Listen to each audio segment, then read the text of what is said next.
এই রেসিপির কাছে মাছ মাংসের স্বাদও হার মানবে। আসসালামু আলাইকুম, আমার সহজ রান্নাঘরে আপনাদের সবাইকে স্বাগতম। এখানে আমি 2টা ফুলকপি নিয়েছি।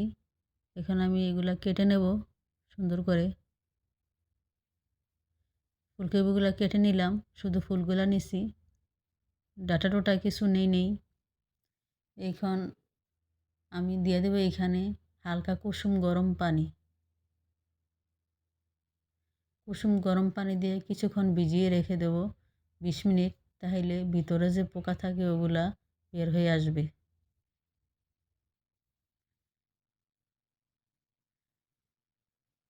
এখন ফিরে আসলাম 20 মিনিট পর। এখানে আমি 3টা হাঁসের ডিম নিলাম সিদ্ধ করে। ডিমগুলো আমি একটু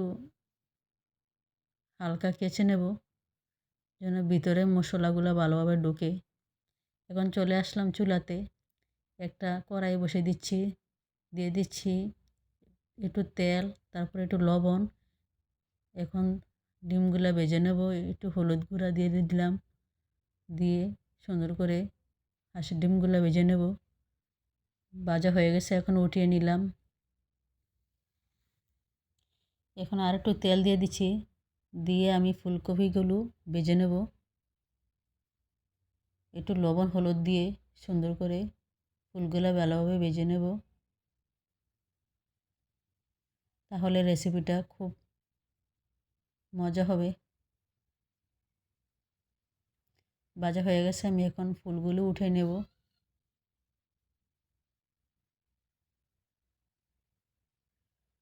উঠিয়ে নেওয়া হয়ে গেছে, এখন আমি কড়াইতে আবার দিয়ে দিচ্ছি পরিমাণ মতো তেল,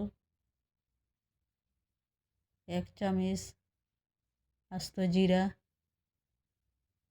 পেঁয়াজ কুচি, মরিচ কুচি দিয়ে একটু তেলে ভেজে নেব। এখন দিয়ে দিচ্ছি একটু লবণ, 1 চা চামচ। এখন দিয়ে দিচ্ছি একটু রসুন বাটা, আদা বাটা 1 চা চামচ করে দিয়ে আমি একটু ভেজে নেব।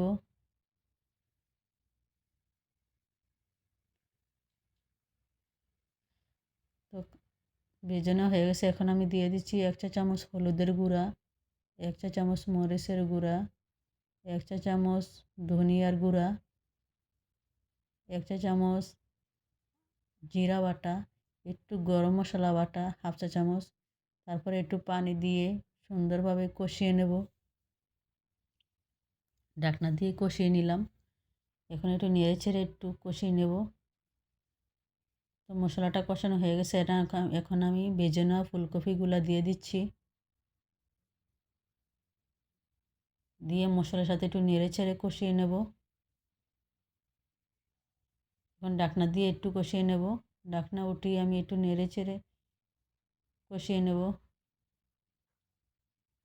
তো কষানো হয়ে গেছে, ফুলকপিগুলো ভালোভাবে সিদ্ধ হয়ে গেছে।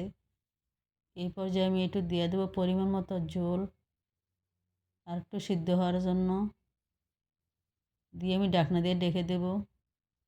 ঢেকে দেওয়ার পর বলক আসছে, এই পর্যায়ে আমি দিয়ে দেবো ভেজে রাখা ডিমগুলো। ভেজে রাখা ডিমগুলো দিয়ে একটু নেড়ে চেড়ে আমি এই পর্যায়ে আবার ঢাকনা দিয়ে একটু ঢেকে দেব কিছুক্ষণের জন্য। 5 মিনিট পরে ঢাকনা উঠিয়ে আমি এখন দিয়ে দেব ধনিয়া পাতা। ধনিয়া পাতা যে কোনো রেসিপিতে দিলে দ্বিগুণ স্বাদ বেড়ে যায়। এখন ঢাকনা দিয়ে ঢেকে দিলাম। দেখেন কতটা লোভনীয় এবং অনেক মজাদার এই রেসিপি।